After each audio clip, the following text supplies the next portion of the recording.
Our playoff march continues, but the Leafs have hit a bit of a snag and lose 3-2 in overtime to the New Jersey Devils and Martin Brodeur.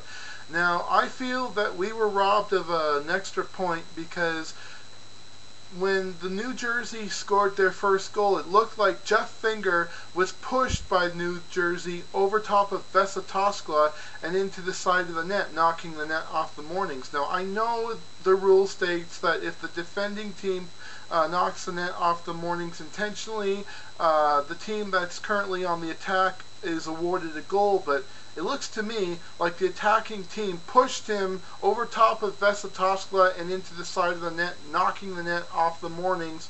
The way I see it, that was a bad call on the video goal judge. And also I wanted to say the referees really had their eyes shut tonight. I mean, how could you let the New Jersey player who clipped Ponikarovsky, and he was bleeding because of this, how could you guys let him get away with it?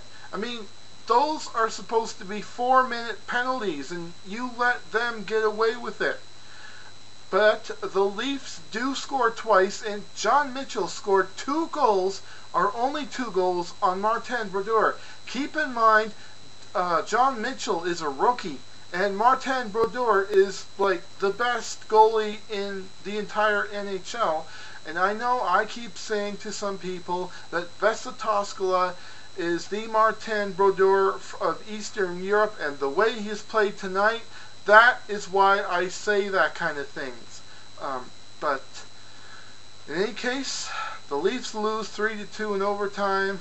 In my opinion, those were bad calls, and that stopped us from getting 2 points but at least we got 1 point. So we should be happy. Now for the trades talk. I really think that they should have went ahead and offered Dominic Moore what he was looking for, because Dominic Moore is a playmaker and he plays very well with Jason Blake. Those two are having chemistry, and I can't help but wonder if the Leafs would have won like 3-2 against the New Jersey Devils if Moore was in the lineup. But Tim Stapleton played very well. He played very well defensively. Everybody put in a whole solid team effort, and we ended up walking away with 1 point instead of 2, but hey, look on the bright side. At least the Leafs have tied a league best of 7 most games gone into overtime in a row, tying us with the Edmonton Oilers, who used to have the most overtime games in a row, but now the Toronto Maple Leafs have come in and tied them, just like the Buffalo Sabres did a couple of years ago when they tied the Toronto Maple Leafs for most wins to start a season.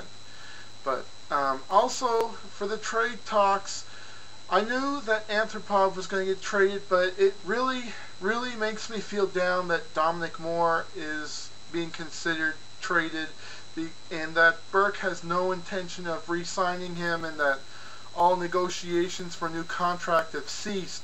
I mean, I think Dominic Moore is a good player, and he has been wanting to play with the Leafs since he was a kid. I mean, he was a Leafs fan. He actually played for the Aurora Tigers, and I grew up in Aurora. Well, enough about Dominic Moore. Now for a further trade talk, I want to say this. After seeing the recent news conference featuring Brian Burke, I am really glad to hear that he wants to get a player that will help the Toronto Maple Leafs make the playoffs and help the Leafs win in the future, and not make like a rental Band-Aid package like John Ferguson Jr. has been doing. So I want to say, Brian Burke, good call. But I don't know who's going to the game on Saturday to see the Leafs beat the Edmonton Oilers, but whoever's going, I gotta say this: you're gonna get a first look at whoever Burke trades for, who comes into the Toronto Maple Leafs lineup on Saturday.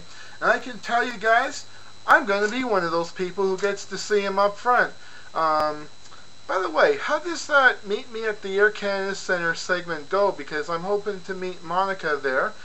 But in any case, go Leafs, go! Let's beat Ovechkin and the Caps and beat the Edmonton Oilers on Saturday. So good luck to the team, and hopefully we do well and get the proper draft picks and proper players that we need to move forward now and in the future at tomorrow's trade deadline.